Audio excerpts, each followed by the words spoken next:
Ang pelikula ay nagsisimula sa isang mayamang lalaki na nagngangalang Hato, na nagpapahinga sa isang marangyang bahay kasama ang kanyang batang asawa. Bigla, ang kanilang aso ay nagsimulang tumuhol ng walang tigil, na nagdulot sa kanila ng pagkabahala. Noong panahong iyon, naiinis sa ingay ang asawa ni Hato at inutusan ang katulong na ilabas ang aso. Pero nang gawin ito ng katulong, bigla siyang inatake at pinatay ng isang tao na lihim na tina-target si Hato. Pagkatapos patayin ng katulong, pumasok ang misteryosong tao na nagngangalang Daniel at pinatay din si Hato at ang kanyang asawa. Si Daniel ay isang kinatatakutang mamamatay tao sa Europa, at si Hato ang kanyang pangunahing target. Upang matakpan ang kanyang ginawang krimen, sinunog ni Daniel ang bahay ni Hato at mabilis na umalis sa lugar. Ang eksena ay lumipat sa isang kilalang paaralan sa Switzerland, kung saan makilala natin ang nag-iisang anak ni Hato, si Ella. Sa puntong ito, wala pang ideya si Ella na pinatay ang kanyang ama. Sa ibang bahagi ng kwento, isang hitman na nagngangalang Lucas ang binayaran upang patayin si Ella. Pero bago niya gawin iyon, nagpa siya si Lucas na alamin kung sino talaga si Ella. Nang gabing iyon, may isang empleyado ng dormitoryo na naghahanap kay Ella upang sabihin sa kanya na pumanaw na si Hato. Gayunpaman, nagsinungaling ang kasama ni Ella sa kwarto at sinabi na nasa library pa rin si Ella, kahit na si Ella ay nagtatago sa likod ng pinto. Hiningi ng staff ng dormitoryo sa kanyang kaibigan na sabihan siya na pumunta sa kanyang opisina kapag bumalik na siya mula sa library. Pero may ibang plano si Ella. Naghahanda siya para makipagkita sa kanyang kasintahan sa isang nightclub ng gabing iyon, kaya tahimik siyang umakyat sa bintana upang makipag-date. Samantala, si Lucas ay abala sa pagbabantay kay Ella at sinundan siya papunta sa nightclub. Sa club, nakita ni Ella ang kanyang kasintahan, at pumasok sila upang mag-enjoy. Patuloy na pinapanood siya ni Lucas, naghihintay ng tamang pagkakataon para isakatuparan ang kanyang misyon. Pero nang makita niya ng malapitan ang mukha ni Ella, naisip niya ang kanyang sariling anak na babae, na kamukha niya. Dahil dito, si Lucas na orihinal na nagplano na patayin si Ella, ngayon ay nakaramdam ng pangangailangan na protektahan siya. Di nagtagal, may isa pang hitman ang lumitaw, na naghahanda na barilin si Ella. Pero mabilis kumilos si Lucas at siya ang unang nagpaputok sa hitman. Pagkatapos, nagkaroon ng palitan ng putok dahil lumalabas na si Ella ay bahagi ng isang nakamamatay na kompetisyon na may premyong $1,000,000. Sa kabutihang palad, nagawa ni Lucas na ilabas si Ella at ang kanyang kasintahan mula sa club at isinakay sila sa isang kotse upang makatakas. Gayunpaman, patuloy pa rin silang hinahabol ng ibang mga mamamatay tao. Sa isang pagkakataon, pinabagsak ni Lucas ang isa sa mga kotse na humahabol. Lumabas siya ng kotse para harapin ang mga mamamatay tao, pero habang siya'y abala, tumakas sina Ella at ang kanyang kasintahan. Hindi nagtagal, natagpuan ni Lucas si Ella at huminto sa tabi niya. Sinabi niya kay Ella na may mga mamamatay tao na humahabol sa kanya at kung gusto niyang mabuhay, kailangan niyang sumama sa kanya agad.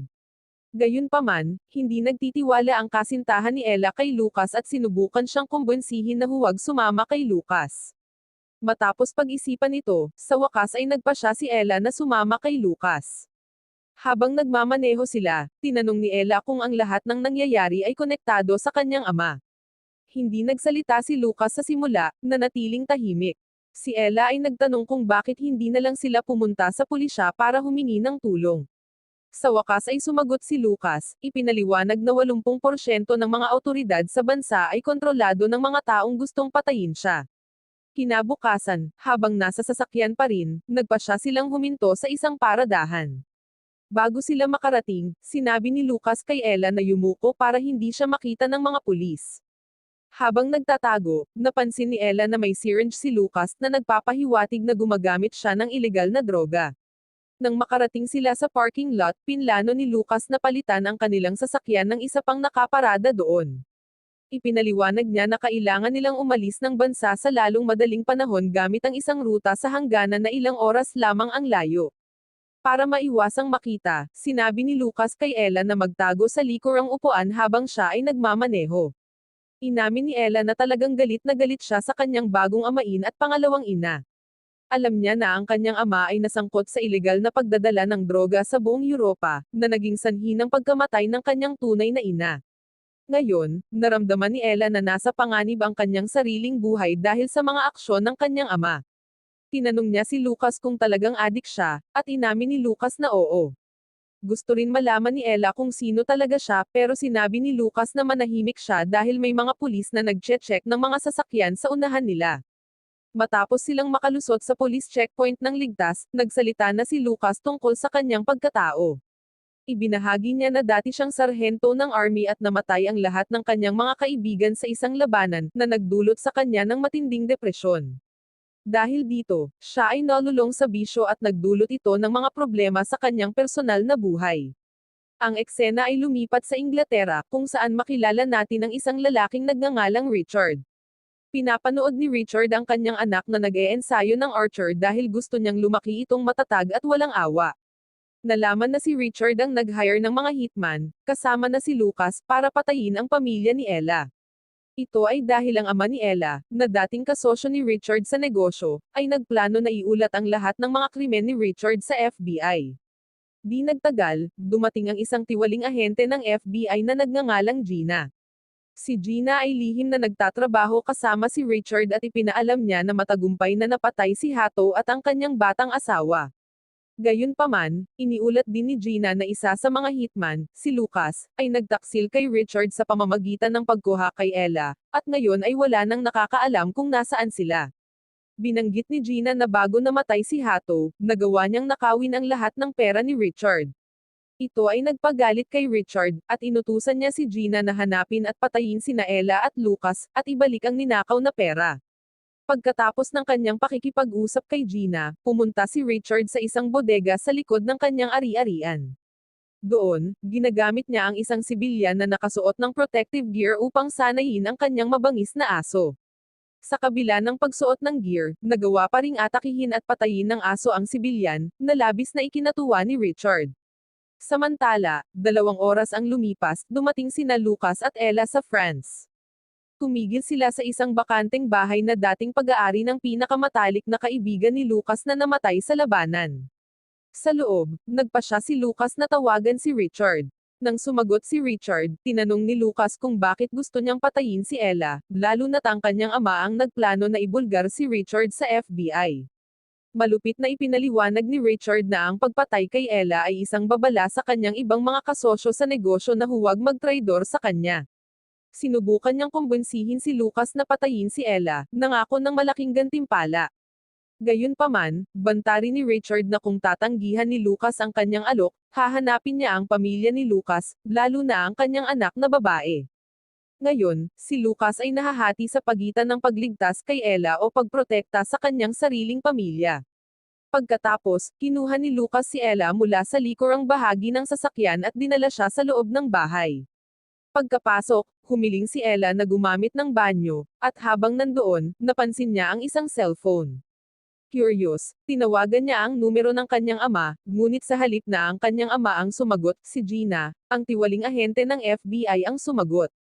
Sinabi ni Gina kay Ella na si Lucas ay isang hitman na ipinadala para patayin siya. Sinabi ni Gina na kung gusto ni Ella na manatiling ligtas, kailangan niyang ipadala ang kanyang kasalukuyang lokasyon kaagad. Pagkatapos magpadala ng lokasyon, lumabas si Ella mula sa banyo at kinakabahan na tinanong si Lucas kung talagang balak niyang patayin siya. Inamin ni Lucas na dapat niyang gawin iyon pero hindi niya nagawa dahil naaalala niya ang sarili niyang anak na babae. Natatakot, tumakbo si Ella, sinusubukang tumakas. Hindi nagtagal, hinabol siya ni Lucas sa kanyang sasakyan at sinubukang kumbinsihin si Ella na hindi niya siya sasaktan. Ipinaliwanag niya na kahit na siya ay inupahan para patayin siya, hindi niya ito magawa dahil naaalala niya ang kanyang anak na babae. Ipinahayag din ni Lucas na patay na ang kanyang ama, na labis na ikinagulat ni Ella. Kahit na palagi silang may komplikadong relasyon ng kanyang ama, sa totoo lang, mahal pa rin niya ito. Habang nagpahinga sina Lucas at Ella para kumain at uminom, bigla silang pinaputukan ng dalawa sa mga tauhan ni Richard. Mabilis silang tumakas sa pamamagitan ng pagtakbo papasok sa bahay. Di nagtagal, nakipaglaban si Lucas sa isa sa mga lalaki, habang sinubukan ni Ella na lumabas sa likuran. Gayunpaman, nang makalabas siya, isa pang tao ni Richard ang naghihintay sa kanya na may dalang baril.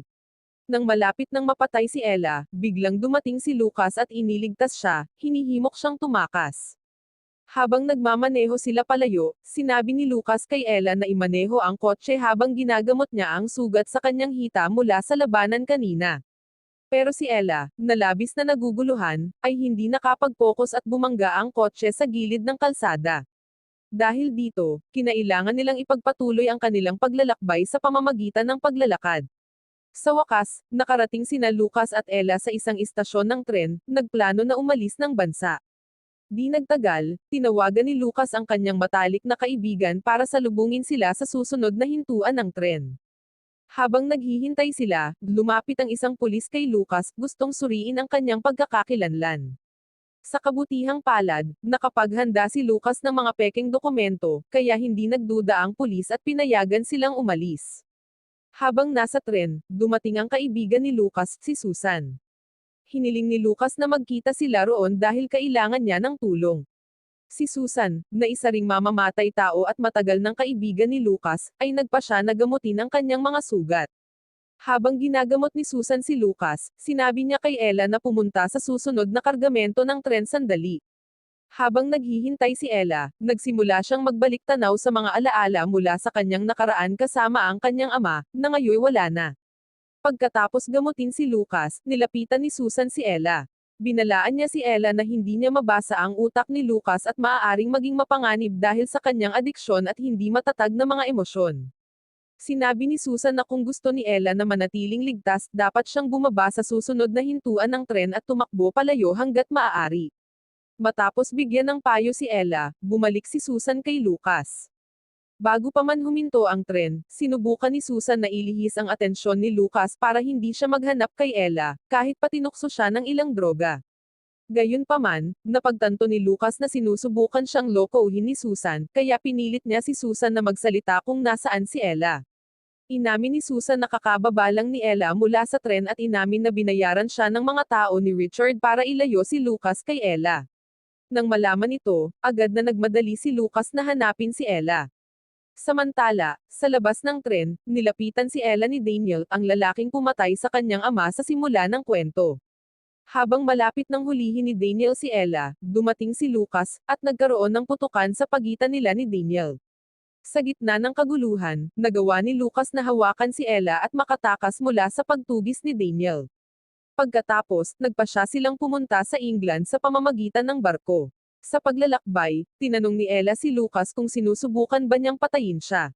Noong una, iniiwasan ni Lucas na sumagot at sa halip ay nakatuon sa pagtuturo kay Ella kung paano gumamit ng mga armas.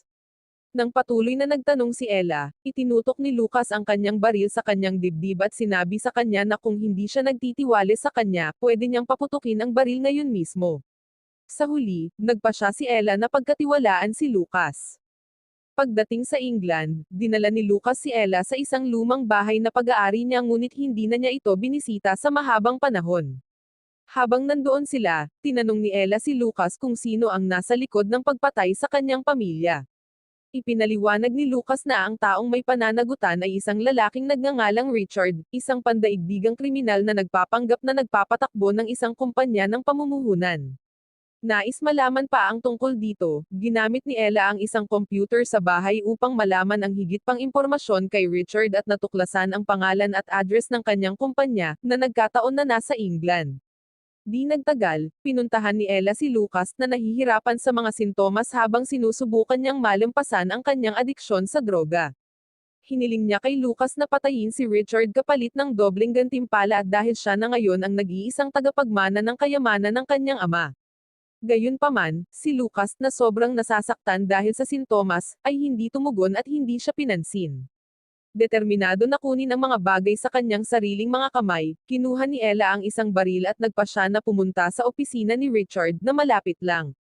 Kahit na si Lucas, na halos mawalan na ng malay, ay sinabi sa kanya na huwag pumunta, ngunit hindi siya pinansin ni Ella at umalis upang harapin si Richard ng mag-isa. Ilang sandali lamang, dumating si Ella sa opisina ni Richard, determinado na harapin siya. Lumapit siya sa receptionist at sinabi nitong tawagin si Richard, sabing gusto niyang sumuko. Hindi nagtagal, dumating si Richard, at mabilis na itinutok ni Ella ang baril sa kanya. Gayunpaman, nagatubili siya at hindi niya kayang hilahin ang gatilyo. Sa halip, nagpanik si Ella at tumakbo palabas ng gusali. Paglabas niya, naghihintay na ang mga pulis ng lungsod sa kanya. Siya ay inaresto at dinala sa istasyon ng pulisya. Samantala, tinawagan ni Gina, ang tiwaling ahente ng FBI, si Richard upang ipaalam na ang lahat ng perang ninakaw ng ama ni Ella ay nakaimbak sa isang Swiss bank account sa pangalan ni Ella. Ibig sabihin nito, kailangan nila ang pahintulot ni Ella para makuha ang pera. Nang malaman nito, sinabi ni Richard kay Gina na pumunta sa istasyon ng pulisya at pakawalin si Ella upang makuha nila ang pera. Nang gabing iyon, pinalaya si Ella mula sa himpilan ng pulisya. Nandyan na si Gina, nagkukunwaring dadalhin si Ella sa paliparan para makauwi siya ng ligtas sa Amerika. Ngunit sa likod ng mga eksena, si Lucas na gumaling na mula sa kanyang sintomas, ay naghahanap kay Ella.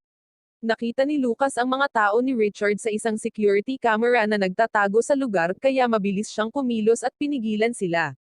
Sinubukan ni Lucas na magpadala ng mensahe kay Richard sa pamamagitan ng isa sa kanyang mga tauhan, hinihiling na iwanan na niya si Ella. Pero nang tumanggi ang lalaki, wala nang ibang pagpipilian si Lucas kundi alisin siya. Kasabay nito, biglang lumitaw si Susan, nakatutok ang baril kay Lucas. Sinubukan niyang kumbinsihin si Susan na umalis, pinapaalala sa kanya na dati silang magkaibigan. Ngunit inamin ni Susan na siya ay binayaran upang patayin si Lucas dahil naglagay si Richard ng mataas na halaga sa kanyang ulo. Sa huli, naunang kumilos si Lucas at nauwi sa pagpatay niya kay Susan. Samantala, dinala ni Gina si Ella sa isang bodega kung saan naghihintay si Daniel upang bantayan si Ella. Sa mga sandaling iyon, nakipag-ugnayan si Richard kay Lucas, tinukso siya sa pamamagitan ng pagsasabing wala na siyang kapangyarihan at dapat na siyang mawala dahil nasa kamay na ni Richard si Ella. Ilang oras ang lumipas, dinala ni Gina at Daniel si Ella sa bahay ni Richard. Plano nilang ikulong si Ella sa basement ni Richard hanggang sa ibulgar niya ang mga detalye ng kanyang Swiss bank account. Sa parehong gabi, nagsagawa si Richard ng isang malaking salo-salo kasama ang ilang mahahalagang opisyal. Pero habang nagaganap ang party, nakapasok na si Lucas. Nang mapagtanto ni Richard na nandoon si Lucas, siya'y nagpanik at nagmadaling pumasok sa isang silid upang kumuha ng baril. Pero nandoon na si Lucas, nakatutok ang baril sa kanya. Alam ni Richard kung gaano kahusay si Lucas, kaya't nagmakaawa siya na huwag siyang patayin at inalok pa si Lucas ng kahit anong halaga na gusto nito. Noong panahong iyon, gusto lamang malaman ni Lucas kung nasaan si Ella. Hindi nagtagal, sinabi ni Richard sa kanya na buhay pa si Ella at nakakulong sa basement kasama sina Gina at Daniel. Pinilit ni Lucas si Richard na dalhin siya sa basement. Pagdating nila, binalaan ni Richard sina Gina at Daniel na huwag magkamali. Ngunit sa sandaling iyon, biglang dumating ang anak ni Richard at nagpaputok ng palaso kay Lucas na nagpasimula ng palitan ng putok. Ang tunog ng putok ng baril ay nagdulot ng takot sa lahat ng bisita sa party at nagmadaling lumabas. Sa gitna ng kaguluhan, nagawa ni Lucas na patayin si Gina. Samantala, sinubukan ni Ella na tumakas sa pamamagitan ng pagtakbo sa isang pasilyo, ngunit nahabol siya ni Daniel at binaril siya sa balikat, na nagpapahirap sa kanya na magpatuloy. Sa gitna ng tila walang pag-asa, dumating si Lucas, at nagkaroon ng matinding laban sa pagitan nila ni Daniel. Sa isang pagkakataon, si Daniel ang may kalamangan at malapit ng talunin si Lucas, ngunit biglang dumating si Richard at pinaputukan si Daniel. Nalaman na nagplano pala si Richard na patayin sina Lucas at Daniel mula pa noon. Handa na si Richard na barilin si Lucas, pero bago niya magawa iyon, bigla siyang binaril ni Ella, na nagligtas kay Lucas. Pagkatapos ng lahat ng kaguluhan, agad na dinala ni Lucas si Ella sa labas upang makakuha ng medikal na tulong para sa kanyang sugatang balikat. Ilang buwan ang lumipas, tumawag si Ella kay Lucas na bumalik na sa Amerika. Si Ella ay nakatira na ngayon kasama ang pamilya ng kanyang tiyuhin at mukhang talagang masaya. Tinanong niya si Lucas kung kamusta na siya, at sinabi ni Lucas na ayos lang siya. Si Ella pagkatapos ay napag-alaman na naglipat siya ng 10 milyong dolyar sa account ni Lucas bilang pasasalamat. Sinabi rin niya sa kanya na kung sakaling kailanganin niya ng kahit ano, nandyan siya para tumulong. Pagkatapos nito, nakaramdam si Lucas ng lakas ng loob para makasama muli ang kanyang asawa at anak. Ngayon na nalampasan na niya ang kanyang adiksyon sa droga, handa na ang kanyang pamilya na tanggapin siyang muli, lalo na't marami siyang pera sa kanyang bank account. Wow naman! Doon nagtatapos ang pelikula mga idolo, salamat sa inyong panonood.